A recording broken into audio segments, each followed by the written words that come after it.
The United Kingdom's Ministry of Defense latest intelligence update on Ukraine, July 20, 2023.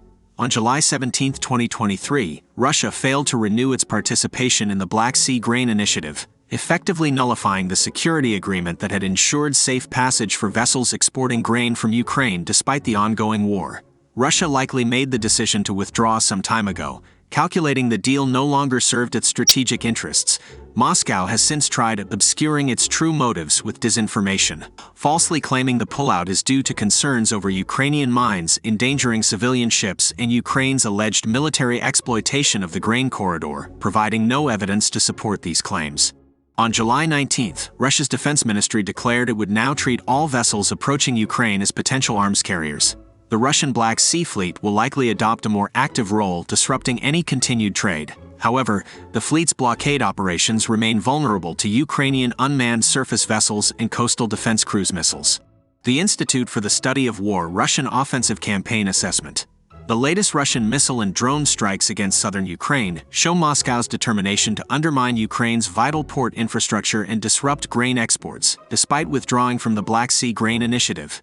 The attacks, which hit port facilities in Mykolaiv and Odessa, indicate Russia is following through on its threats to stifle Ukraine's economy and exacerbate the global food crisis. While Russia claims it targeted military sites, the strike's significant damage to civilian areas suggests indiscriminate bombing. This recklessness was underscored by the destruction of Odessa's port administration building and damage to the nearby Chinese consulate. As well as impeding grain shipments, the attacks appear aimed at coercing Ukraine into meeting Russia's conditions for rejoining the export deal. However, with Ukraine's defenses intercepting over half of the incoming missiles, Russia lacks the military means to completely disable Ukraine's ports.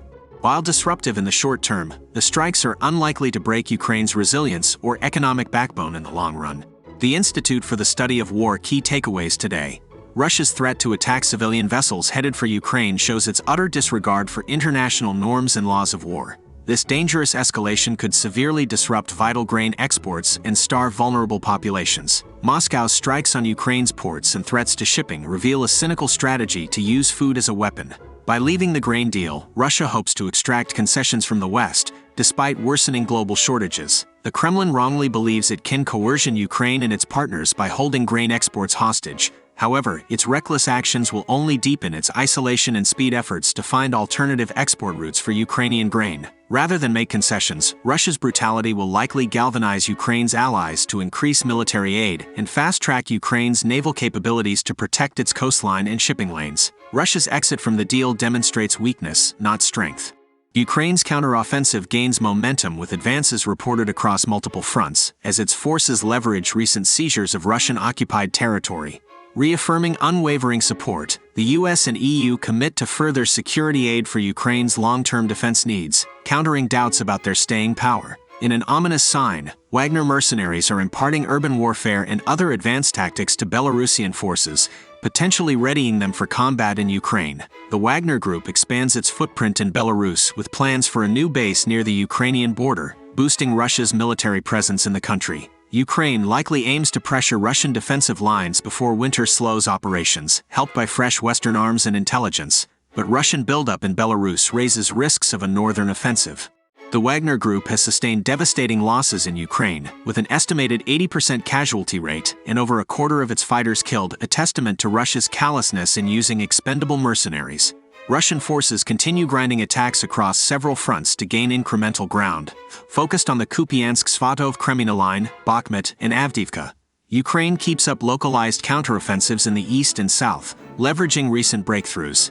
Gains were reported near Kupiansk, Kreminna, Bakhmut, and along the Zaporizhia front. Ukraine likely seeks to expand on recent successes before winter sets in, though Russia is reinforcing defensive lines. The Wagner Group's severe losses underscore Russia's dependence on mercenaries over its depleted military. With both sides suffering heavy casualties for minimal gains, the war remains a grinding stalemate.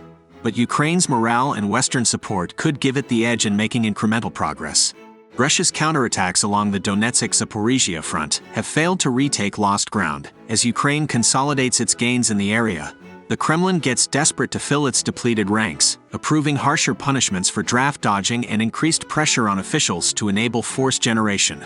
Religious oppression deepens in occupied areas as Russian authorities intensify their crackdown on non-Russian Orthodox churches in violation of religious freedoms. Russia's unsuccessful efforts to reverse recent Ukrainian gains highlight challenges in regaining lost momentum amid heavy losses. Stiffened penalties for resisting mobilization indicate Russia is struggling to find willing and able recruits to sustain its war effort. Persecution of religious minorities in occupied territories exposes the myth of Russia liberating Ukraine and shows growing authoritarianism.